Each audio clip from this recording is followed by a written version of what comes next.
Nos dice el primero es la pérdida de masa, que por lo general no se recomienda para medir el grado de picadura, a menos que la corrosión general sea leve y las picaduras sean bastante severas, porque si la corrosión uniforme es significativa, la contribución de las picaduras a la pérdida total de la masa del metal es pequeña y el daño por picadura no puede ser determinado con precisión a partir de este método, pero nos puede proporcionar información sobre la pérdida fetal, como les decía.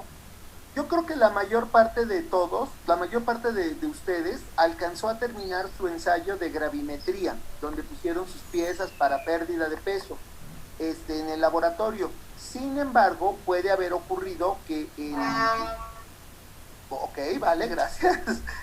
Puede haber ocurrido que alguno no lo haya podido hacer. Por eso les quiero contar que en aquellos sistemas, por ejemplo, inoxidable en cloruro o un aluminio en cloruro, a lo mejor se da corrosión por picadura. Y esa corrosión por picadura es tan pequeña que a la hora que ven pérdida de masa, gravimetría, lo llevan a la balanza analítica y se encuentran con que hay muy poca pérdida de masa o nada. Incluso algunos hasta reportan ganancia de masa. ¿Qué nos está diciendo? ¿Está ganando masa? Por supuesto que no estamos creando materia. Lo que está ocurriendo es que nuestra pérdida de masa ocurre del mismo orden que la sensibilidad de la balanza. Es decir, como bien tiene ahí anotado, la pérdida de masa es muy pequeña. Ya lo habíamos dicho, a veces es tan pequeña que incluso visualmente es casi imposible determinarlas, ¿no? A simple vista. Muy bien, seguimos, por favor. También para obtener el grado Ay, de picadura. perdón, Denise, discúlpenme. Sí. Como ya vieron, chicos, me quedan del orden de 8 minutos para esta sesión en particular. Se interrumpe, me vuelvo a conectar y conéctense con la misma clave, por favor. Gracias, seguimos, Denise. Sí, también se utiliza la medición de la profundidad del pozo y hay varios métodos, que es el metalográfico, como ya lo habíamos dicho, y se mide la profundidad del pozo ya con la pieza pulida y se usa un microscopio con un ocular calibrado. El mecanizado se necesita que la muestra sea bastante regular y también implica la destrucción de la muestra. Se mide el grosor de la muestra entre dos áreas que no han sido afectadas por la corrosión general y se selecciona una porción de la superficie y se mecaniza como en torno, con un torno de precisión, hasta que todas las señales de corrosión han desaparecido. Entonces se mide el grosor de la muestra entre la superficie no afectada y se resta del espesor original para dar la máxima profundidad de picadura. También se utiliza un micrómetro que se basa en, es una aguja puntiaguda conectada a un micrómetro para penetrar la cavidad del pozo. Se pone en un borde de la picadura y se inserta la aguja hasta que llegue a la base y se toma una nueva medida. La distancia que se recorre desde el borde hasta la base de la picadura es la profundidad, pero también nos dice que no se puede en todos los casos, dependiendo de la morfología de la picadura, hay veces que no se puede con este método. Denise, por ejemplo, a esta forma también decimos que ese micrómetro, como usted le llama, que creo que es un nombre correcto, también decimos que es un perfilómetro. Entonces, efectivamente es una aguja que penetra y nos va diciendo por diferencia con respecto a la superficie no atacada cuánto es lo que está el tamaño del agujero, vamos a decir la profundidad. Pero piensen ustedes en las morfologías que vimos al principio y en función de las distintas morfologías a veces no va a ser suficiente medir esa profundidad porque el daño es de otro tipo. A veces no es tan estrecha esta boca de la picadura que penetra muy poco la aguja y parece que el daño es menor y sin embargo tenemos un socavón tremendo, ¿no? Muy bien, seguimos por favor, Denise. Y el último es con microscopio.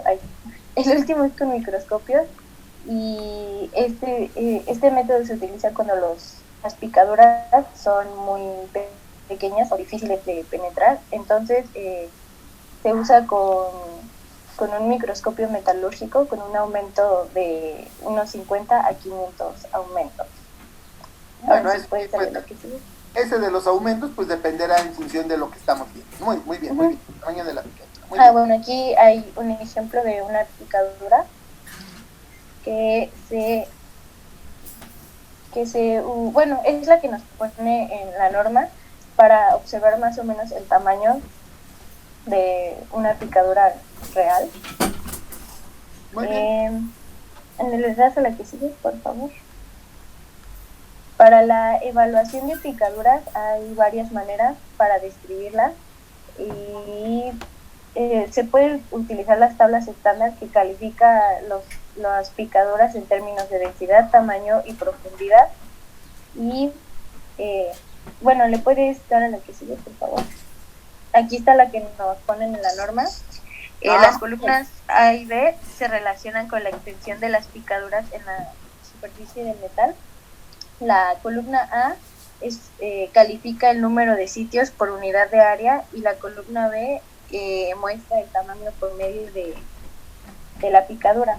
La columna C califica la intensidad o profundidad media de ataque. Entonces, por ejemplo, una calificación típica de una picadura podría ser A3, B2 y C3. Entonces nos quiere decir que es una densidad de 5 por 10 a la menos 3 sobre metro cuadrado, y la profundidad del pozo sería de 1.6 milímetros y más o menos una picadura promedio con una abertura de 2 milímetros cuadrados.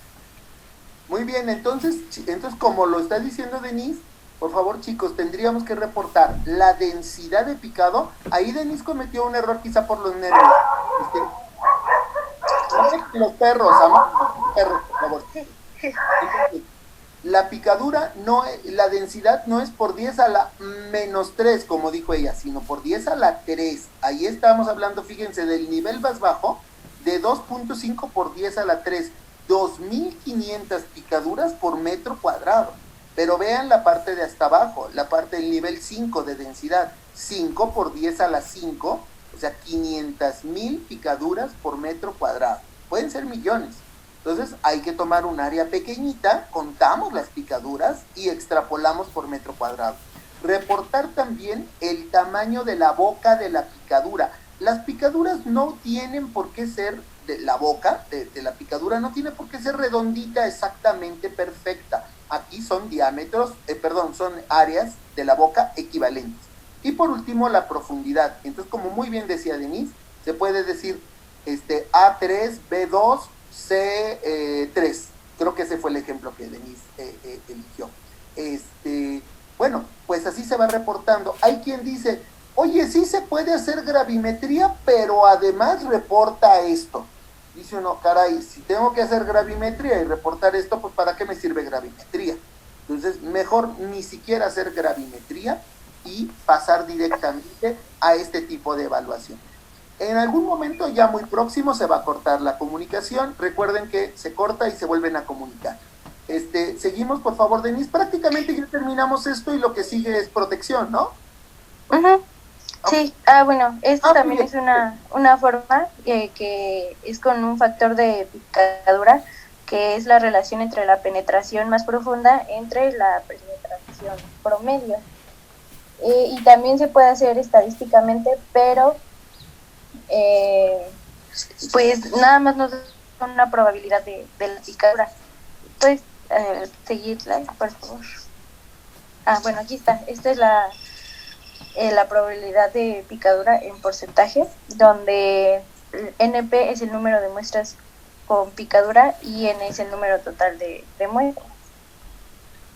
Y ya para terminar, la norma nos dice que también se puede hacer por pérdida de propiedades mecánicas, pero en algunos casos El cambio en las propiedades mecánicas debido a picaduras puede ser demasiado pequeño para proporcionar resultados significativos, y porque probablemente uno de los problemas en este caso es que las picaduras pueden ser debido a otras formas de corrosión, como corrosión intergranular o por tensión.